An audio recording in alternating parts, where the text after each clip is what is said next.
Our relationship with the Justice League, it's on a need-to-know basis. And trust me, you need to know these heroes. Like father, like son, Jon Kent is the founder of the new Justice League, so we do have to give him his flowers here. When the Justice League we are used to seeing perishes, Jon recognizes the world needs a new team of protectors, so he gets straight to work creating a new Justice League. Jon Kent is Superman's son. He started as Superboy, moved up to Superman, but it was not an easy journey. He was kidnapped and thrown across universes and time, but he also learned a lot, enough to be a sound leader. He is invulnerable. He can absorb power from the sun to give himself a power boost. He flies, he has heat vision, he's very strong. He can make himself explode. It's called a solar flare. He expels a lot of energy pretty much. He has the X-ray vision, he's very fast, and there's even more he's capable of that hasn't even been discovered yet. But despite all that, one very specific thing, kryptonite can still have a seriously negative effect on the hero. We have to talk about Damian Wayne, also known as Robin, also known as Jon's best friend. They started out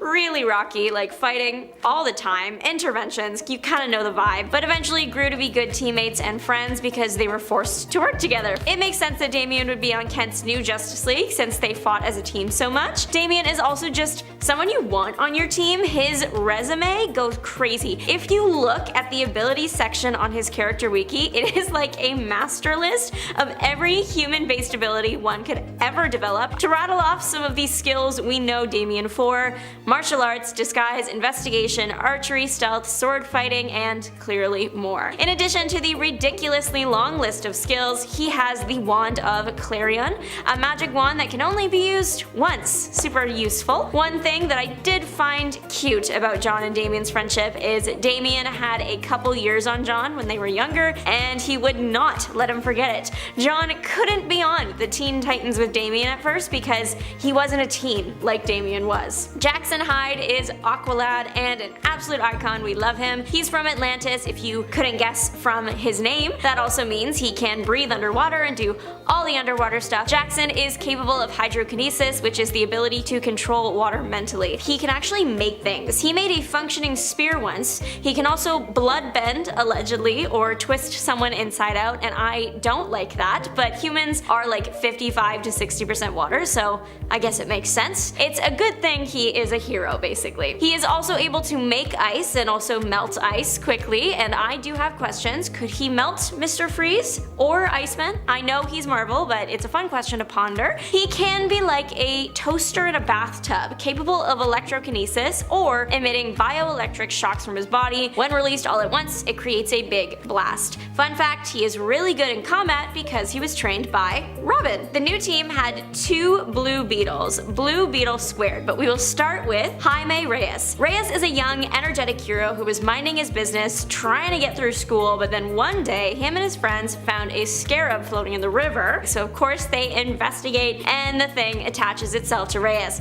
Now, he is the host for this scarab. Throughout his hero lifetime, he has joined the Justice League International and of course Jon's new Justice League. The scarab gives the kid the majority of his powers in the form of a super suit, of course, the Blue Beetle armor. The armor can change shape, used mainly to create weapons, wings, and to look cool. He can also manipulate energies in the suit, making energy shields or energy pulses that cause serious damage to anything in close vicinity to the hero. So that is one of the Blue Beetles. The other Blue Beetle, that is Theodore Cord. He's a bit low on self-esteem, but he's got the spirit. He's also the benefactor to Reyes Blue Beetles, so they are connected in more than just the name. He is very intelligent and a skilled inventor, and also the heir to a company, so he is in a place to be a benefactor. Theodore developed a super suit but wasn't superheroing. He was holding back because heroes without a set name or a clear look would sometimes just be assigned silly names, and his confidence was already very low. I don't know if he would survive that, but as fate would have it, an interaction with his neighbor, the Golden Age Blue Beetle, would have him taking up that mantle in no time. Theodore would end up joining Justice League International and Kent's new Justice League. A hero we will talk about next, Booster Gold, is Theodore's best friend. They started out as not friends at all, but they are at friendship bracelet level now. There was once a time when Theodore was offered a spot on the Justice League proper, and he gave it up because Booster Gold wasn't invited. That's a friend for life right there, and I hope nothing bad ever happens to them. Booster Gold, let's get into the time-traveling 25th century, maybe 31st century disaster. Michael Carter is not really a disaster anymore, but the start of his hero's journey certainly was. He was a college football player in the 25th century and he was really good, but his mom was sick. To cover her medical bills, he would gamble on his games, and that didn't go over well as Michael was found out and banned from football. He became a night janitor at a museum and then robbed said museum, then arrived in the 21st century with the intention of becoming a big hero. He was selected to lead the Justice League International and then later joined Kent's League. As just Michael, he is just a guy, but most of his powers come from his equipment. He has a Legion flight ring, so therefore he can fly. Bet you didn't see that coming. His power suit makes him extra strong and is very good at protecting his body. Getting shot at means absolutely nothing to that suit. He is also capable of producing a force field. He wears gauntlets that project energy and a visor to give him X-ray vision. Dr. Light has joined the Super Squad and she does not come to play. She's connected to the light of creation, meaning she can control light, manipulate it to her will. This is known as photokinesis. Dr. Light didn't tap into the full extent of her powers for a long time, but then she entered the orrery of worlds and all bets were off. She put the power to good use. Team Justice Incarnate was exorcised of the Great Darkness in no time. I think it's cool how she can absorb Kryptonian heat vision because technically, yeah, that is a form of light. She can also throw it back at people or things and it might even be more powerful than when it was absorbed. She can project light blasts and turn herself into light. She is literally the sun. When she does turn into light, she can pass through transparent material like glass. She also can fly because she is that girl. Dr. Light was once married to a supervillain who also went by Dr. Light at one point. They divorced and she ended up looking back on the relationship with disdain. She also joined Kent's new league. Lady Gaga, also known as Harley Quinn, joined Kent's new league. It really is just like the strangest assortment of heroes, but I kinda love it. Harley was a good choice for the team. She is just the right amount of unhinged. She is immune to most poisons, but she is allergic to cats, which I think is very, very tragic, and I'm so sorry, girl. She can fight, she can flip, she can fire any form of weapon, and she is sneaky. Having Harley on the team was a real asset, but also a problem at first because she spent most of her life as a villain, and Black Adam told League leader Jon that his team wasn't ready to fight because he had former villains on his team. I think we should give people a second chance, but that is just me. Harley was also part of another league called the Justice League of Wisdom, created to counter the Omega Titans. Reformed villain Frost seems super cool, pun intended. She has one of those names that you know what's going to happen to her. Her name is Caitlin Snow. It would be more surprising if she didn't get ice-based powers at some point. So she is a scientist and she was working on this engine, but then the engine was going to be used by evil people and that's not allowed. So Caitlin ripped out the wires to the engine's coolant system. She did a good thing that resulted in a pretty bad thing for her. She ended up bonded to ice. She craves heat, so that means heat vampire absorbs it from those around her. If she doesn't do this, her body starts shutting down. Usually it's a harmless thing, but one time she was locked in a freezer purposefully by a villain, and she was only able to get herself back to a livable state by almost absorbing all of someone else's heat. Frost joined Suicide Squad for a minute there, but her heart lies with heroes, so she joined the new Justice League of America soon after. Frank is a good one to know, but you might know him as Frankenstein's monster. This guy has joined the Justice League Dark and Justice League United, so he has range. For a long, like a few major world conflicts long time, Frank fought with Shade, even becoming a leader in a Shade project, but things started getting rocky with the relationship, so when the opportunity to join the Justice League Dark showed, he took it. Frank stuck around until it disbanded during New 52. Frank is going to be around for a long time since he is undead. He is also then immortal, but on top of that, he doesn't need to eat or breathe or drink. The undead guy has fought in too many wars to count and has won too many battles to count. As a zombie, he is very strong and his stamina is amazing. He is good with most weapons, his hands, guns, and swords especially. The only downside that comes with his Frankenstein status is that he can't heal. So if any injury happens and it's severe enough, he has to replace the whole section with a new body part, Frankenstein style. Frank seems like a super interesting character and I can't wait to see even more of him. When it comes to the Justice League, who do you usually think of? Over the years, the roster has seen some wild changes and evolutions, including new legacy heroes and even villains, characters from alternate Earths, and even literal monsters. The Wonder Twins weren't exactly members of the Justice League, but they were interns. And honestly, I think the whole concept of them acting as interns at the Hall of Justice is so cute that I figured I would include them here. I also just really like the Wonder Twins, and I don't think they get mentioned enough, so I was happy when I thought of them as potential picks for this list. The Wonder Twins have the power to shapeshift. Together they are Zan and Jaina. Jaina has the power to shapeshift into any animal, whereas Zan has the power to shapeshift into water. They have to be together though to activate their powers. If you had powers that were tied to another person or another being, who would you choose to have them tied to? I personally think my partner would be a good pick because I'm like always around him, but also having them tied to a pet could be honestly pretty nifty. Also then you'd get to have a superpowered pet. How cool would that be? As I said earlier, I'm wondering who you usually think of when you think of the Justice League. You're probably thinking of some of the most iconic superheroes to have ever existed, right? I know I usually think of the big three, the holy trinity of heroes, if you will. Superman, Batman, and of course Wonder Woman. But this character is super powerful in the sense that she actually managed to beat all three of these heroes at the same time. Yeah, that's a thing that happened. And yet despite being a villain initially in the comics, who was known for being the partner of Batman's greatest foe, the Joker, she ended up recruited to the team anyway. Although to be fair to Harley Quinn, she's definitely been on a long and ever evolving path of redemption for many years now at this point in the comics. And I'd say at the very least she is more of an anti-hero in the comics right now, or perhaps even a full-on hero, dare I say. Harley was initially recruited to join the Justice League team after the main roster was believed to have died. Even Harley acknowledged that she might not be the best fit for the heroic team dynamic though. When it comes to the Justice League, most people wouldn't think that trained assassins would fit in well with this team either. After all, isn't that a profession usually,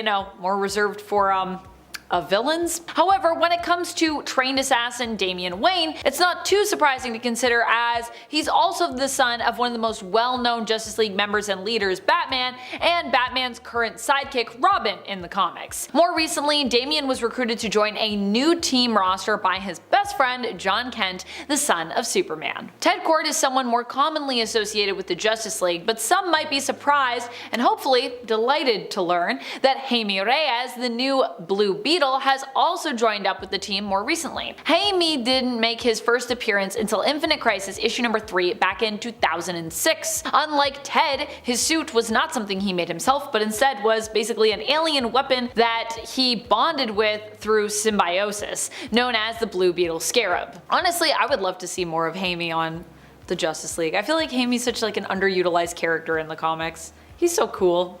Ted and Jaime are both cool Blue Beetles. I just love them both. Dr. Light isn't the newest of those mentioned in this video to join the league, but she is still a relatively, I would say, new character and member who has some pretty impressive powers. In the comics there are actually two Dr. Lights. Now one is Arthur Light, who is a super retro, super old character. He's like from way back in the 60s I believe, more known for his time as a villain, and the other is Dr. Light Kimiyohoshi, a scientist who ends up becoming a reluctant hero and also ends up kind of married to the original Dr. Light, Arthur Light. It's a thing. It's a thing that happened. Kimiyo's powers allow her to control light, allowing her to absorb it, project it, manipulate it, use it to create constructs, and transform into it, allowing her to phase, which I think is one of the most OP powers of all time, to be honest with you. While Dr. Light was a member of the Justice League in the previous New Earth continuity, yes, I know that, her Prime Earth continuity version wouldn't join up with the team until a little bit more recently in the comics, and she's always been a character who just kind of feels like she's on the fringes when it comes to her involvement in the Justice League, so every time she joins back up with them, I'm like, oh yeah, Dr. Light, and I feel like she just is not around as much, so yeah. Case in point, when she was recently invited back on the team by Jon Kent, only for his proposed team roster to basically be turned down. In the Prime Earth continuity, mention of her being a member of the Justice League happened as earliest as Blackest Night, I believe, if not before then, but yeah, so still pretty recently I'd say, still modern. Although yeah, I know there's gonna be people that are gonna say, but New Earth, it was the 90s and the 80s, and you're correct, but it's technically a different version. I never know what to do when I come across these continuity divides. I'm like, there's New Earth and there's Prime Earth. They're kind of the same, but they're also different.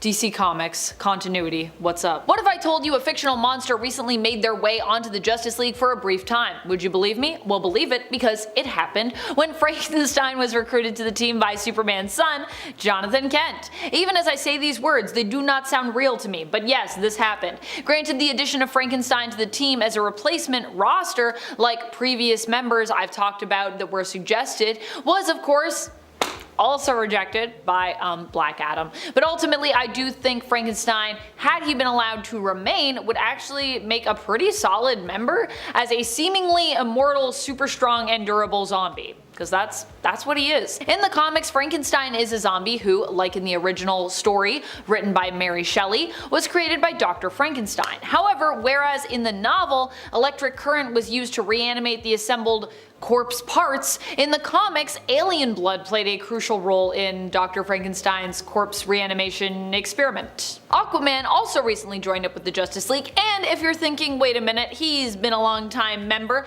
and is not really new, Amanda, we are likely not thinking of the same Aquaman here. Allow me to expand. For the purpose of this video, I'm talking about Aquaman Jackson Hyde. Yes, Hyde as in David Hyde. This Aquaman is the son of Arthur Curry's sworn enemy, Black Manta. In fact, Jackson for a time was known as Aquaman's second in command, his protege or his sidekick, Aqualad. He used this name while operating as a member of the Teen Titans, but would eventually outgrow it and of course come to be known by the mantle of Aquaman. He is half Atlantean through his mom's side, as she was a Zebellian, a splinter group of Atlanteans from the Kingdom of Zebel who rebelled against the Kingdom of Atlantis. Also, I love that Zebel and Rebel, just, you know what I mean? That parallel, something about that I really like. Jackson was temporarily recruited by Jonathan Kent to join up with the Justice League to replace the main roster after they seemingly perished during Dark Crisis in the Death of the Justice League story.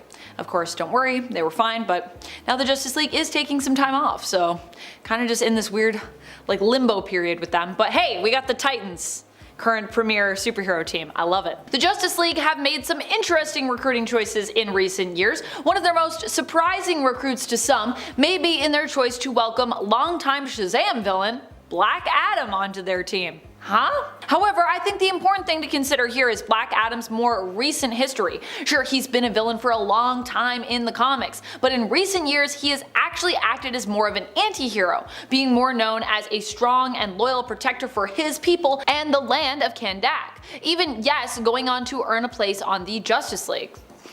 Surprising, but it's a thing. Hippolyta is definitely not someone you'd perhaps expect to see on the Justice League, but after her daughter Diana Prince, also known as Wonder Woman, ascended to cosmic godhood for a time following the events of Dark Knight's death metal, Hippolyta took up her place on the team. You might be thinking, but wait a minute, Amanda, isn't Hippolyta also the queen of the Amazons? Didn't they need her? How did this work? Well, actually at this point, Hippolyta had actually stepped down as ruler, with her role as leader being passed on to Nubia. Naomi is a new and original superhero who was recruited to the Justice League shortly after her introduction in the comics. She made her comic book debut in her own self-titled series in Naomi issue number 1. She was created by Brian Michael Bendis, David F. Walker, and the amazingly talented Jamal Campbell. We love Jamal Campbell, his art is stunning. Naomi believed initially that she was just an ordinary girl, but would go on to learn that she actually had powers very similar to Superman. However, she is not directly connected to Superman.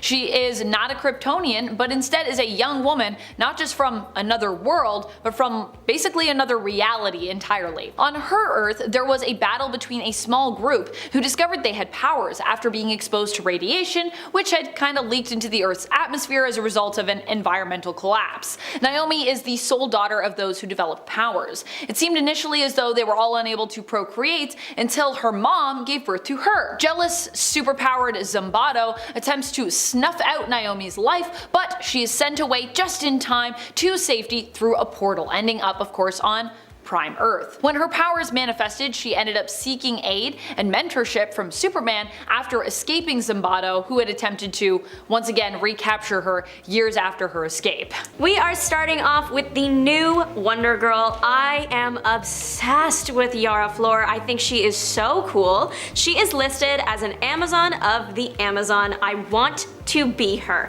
There have of course been other Wonder Girls, but Yara debuted in 2021. Her mother was an Amazon who ended up in Brazil, and while in Brazil, she fell in love with a local deity, and then we got Wonder Girl. Yara was born in Brazil, but unfortunately did not get to grow up there as her mother was taken out, so she was taken to safety to be raised in Boise, Idaho. At 21, she traveled back to Brazil and quickly starts to be a hero, saving people from burning cars and meeting mermaids truly was not the vacation she thought she would be getting. She ends up on Mount Olympus at one point and literally trains with the gods and got a Pegasus named Jerry. The fact that this isn't my life is actually heartbreaking. Yara's powers include generally being a superhuman, but also she is capable of currently limited hydrokinesis. Part of her various training led her to be a master in archery, war, horseback riding, combat of all forms, and swordsmanship. Yara goes through a few more character building battles before it's time for her to join a JLA team. When Dark Crisis rolls around, she is offered a spot on Jon Kent's new team. We'll yap about that next. She actually rejects him at first, but then Titan Tower is attacked and she reconsiders Jon's offer, ends up helping the team out. She is my hero, and I hope she stays here forever. Like father, like son though, Jon Kent is following in his dad's footsteps and taking charge creating the newest iteration of the Justice League. This new league is made up of Supergirl, Dr. Light, Booster Gold, Jamie's Blue Beetle, Ted's Blue Beetle, Damian's Robin, Jackson's Aqualad, Frost, Harley Quinn, and Frankenstein. That is quite the lineup of 10 young heroes. This team was formed in 2022's Dark Crisis 1 because the older Justice League members all perished and the worlds are pretty messed up and need heroes to keep their villains at bay. There were some more experienced heroes around, but they didn't believe the Justice League was actually dead, so they were busy out looking for them. The new Justice League was a band of misfits, but they had heart and determination and they were doing their best. Though the team didn't end up working out, it was interesting and it gave Harley Quinn the chance to show off her heroic side. Up next is the Ray. I know the character isn't like new. He existed before the last reset, but he is back on a Justice League team. Ray made his debut back into the main story now in JLA, The Ray Rebirth, in early 2017, joining Batman's new JLA that same year. I personally think Ray's story and powers are super interesting. He absorbs light and then can take it and direct the energy from it in light beams, rearrange molecules, create things out of light, and because the way we see is through light hitting our eyes, he can manipulate light, causing illusions. He is also able to make himself invisible by bending light. Ray claims that if he were to absorb enough light, he would never need to nourish himself again, so photosynthesis, but that's the only plant thing about him, I assure you. For most of his life, Ray was kept in the dark about his powers by being literally in the dark. His mom told him he was allergic to any light, fatally allergic, and that was enough for him. He never saw the light of day. They went to extreme measures for this. Ray got no birthday candles, he could only watch TV with the screen on low light and only for an hour at a time. Eventually, Ray got tired of this when he grew up and can't imagine why. He eventually snuck out and within hours was literally glowing and then turned invisible. He was invisible for 4 years until he helped save someone and made himself just like a beacon of light of a person, and then he was a superhero. Another relatively new Justice League team is Justice League Queer. It's an informal team technically, but I think they're cool, so I had to include them. The team is led by Sorcerer Extrano. He formed the hero team because he wanted to make sure other heroes who identified in the LGBTQ+ community knew they weren't alone. Extrano was the first DC hero to come out if we were looking at it using like our time. There are about 15 heroes on this team. Some highlights include Ray, who we talked about, Aqualad, Crush, and Batwoman.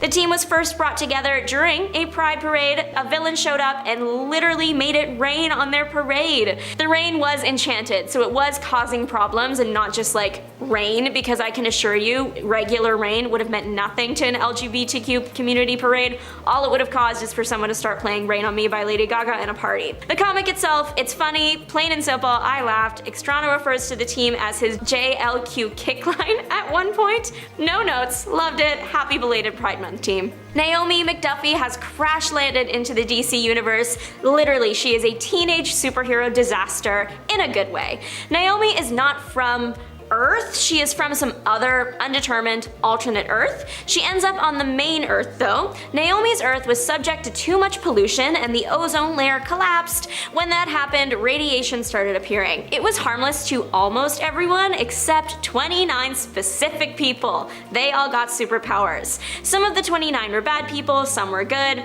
They end up fighting each other. Naomi was not one of these heroes, but her mom was. When Naomi was born, the evilest of the 29 wanted her out of the picture, so to save her, she was sent to Earth and adopted by the McDuffies. Growing up, she thought she was normal, well, as normal as a teen with transformation energy powers can be. In addition to energy manipulation, she can also fly, create portals, is physically enhanced, and heals very quickly. She needs to be able to heal quickly considering she fights barefoot, which is such a choice, but go off. After fighting with the villain of her world and losing, she goes to look for help. Crashing into a hot dog stand outside the Daily Planet, Superman is more than willing to assist. He calls him Batman because Batman has experience with troubled teens. Eventually, Naomi finds her place on Earth, taking the name Powerhouse and becoming affiliated with the Justice League and Young Justice. Every day I miss Justicia, the Justice League of Mexico. Justicia is Spanish for justice, so it's pretty on the nose with that one. The team first appeared in Suicide Squad, Most Wanted, El Diablo, and Amanda Waller 5 and 6. A few team members were in some Superman comics, and that's literally it. The team leader is El Dorado. He's Mexican Superman. He can fly, he's strong, he also teleports and does minor telepathy. There are 3 other members on the team: Akrada, a skilled martial artist, an acrobat capable of teleportation due to the Mayan artifact she wears. Then we have El Muerto, he's undead, which makes him hard to kill. And finally, we have Iman. He wears a suit of armor that gives him superior strength. Other than the name, there are direct connections between Justicia and the Justice League. El Muerto idolizes Superman, and Iman received a scholarship from Wayne Enterprises. Each individual hero has had a handful of appearances, but the whole team has 2. I think they are neat and should get more chances to show off together. Up next is Master Cola, better known as Insight, and that name is very fitting, of course, and I will tell you why. Insight's original occupation was information thief, but then Supergirl caught him and helped him get it together. After a brief stint in jail, he decided to use his thievery skills for good. He was going to steal the data from the Department of Extra Normal Operations that exposed their shady behavior because he believed the public deserved to know. It's a tall order to fulfill, but he managed to get it done. He built himself some hero armor and infused his blood with nanotech. The nanotech would interface with his skeleton, which he cybernetically enhanced, as well as any wireless signal it would interface with too. He let himself be arrested by the DEO so that once inside the base, the nanotech in him would activate. This would lead to the systems being hacked and the info being gathered. Upon escape, Insight was able to take this information and load it into a database to be shared, exposing all that corruption. Insight becomes affiliated with the Justice League through the Justice Foundation, and that is a superhero think tank founded to improve humankind through the creation and application of innovative technologies and advancements in medicine. He got his dream job. Another DC character that I recently became obsessed with and want to steal their life is Eternal Knight. She was once one of King Arthur's Knights of the Round Table, and now in the present day was part of Justice League Dark. So she's immortal and she is really good at sword fighting. She was the 13th Knight, but instead of being allowed in battle, she was assigned to watch Excalibur in the water the Lady of the Lake probably existed in. She wanted to go to battle, but she had babysitting duty. She is released from babysitting by Merlin's betrayal, so she sets out to stop him. Along the way, she meets Batman and the two work together briefly. Eternal Knight has a really cool suit of armor made of 9th metal. She joins the Justice League Dark in 2021, helping them in their battle against Merlin. Up next is Justice League Odyssey. They sound cool because they are. JLO was created for the Ghost Sector to clean it up and maintain order there. After Dark Knight's Metal and Justice League No Justice were over, the Ghost Sector showed up and no one really knew what it was. And you know what that means? Time to assemble a team to check it out. Justice League Odyssey. The team is made up of Azariel, Starfire, Cyborg, and Jessica Cruz's Green Lantern. Many fans of this series praise Cruz as a high point of the series, finding her story very compelling. Jessica doesn't actually start out with the team. She was already in the Ghost Sector, assigned there by the Green Lanterns to patrol the area. It's during one of her patrols that she finds the team. The story follows the JLO as they aim to help the planets that exist in the Ghost Sector. The planets are being held captive, and to add on to that, Darkseid is gunning to take over the multiverse, so there is a lot happening, but it's a fun read. And finally, Alan Scott. The Earth's first Green Lantern has gotten a pretty stellar revamp. Alan Scott has been around since the 40s, but disappeared after the big thing, the big reset, but made his triumphant return in 2018. Scott's life took place in the 19 years. He joined the army in 1936. Scott was gay, and while in the army, he fell in love with a fellow engineer, Johnny Ladd. It was going really well until Johnny was seemingly eliminated by a burst of crimson energy from the ocean. He wasn't. It turns out Johnny was actually a Soviet agent whose mission was to get the Crimson Flame for Russia. I mean, he did get it and became the Red Lantern. Imagine having to fight your evil ex-boyfriend like this. Anyway, after Johnny died, Alan was discharged from the military because they didn't approve of the relationship. Alan wasn't doing well and checked himself into Arkham Asylum to be cured, which is very sad, but he met a woman there named Billy who carved him a lantern as a present. When Alan escaped, he took this lantern and jumped onto a train. On that train was his next boyfriend, train conductor Jimmy. They would hang out on the train together during Jimmy's shifts, but then one night, the train went over a bridge that blew up. So the train blew up and everybody died. But Alan, because what is a superhero without immeasurable amount of trauma, the reason Alan survived was the lantern from Billy. It started emitting a green light, healed Alan's wounds, and boom, now the Earth has Green Lantern. Alan joined the Justice Society of America. Then there was a moment where he was written out of history and then written back in, then had to deal with time travelers. Alan's been through a lot. Let's give him a break.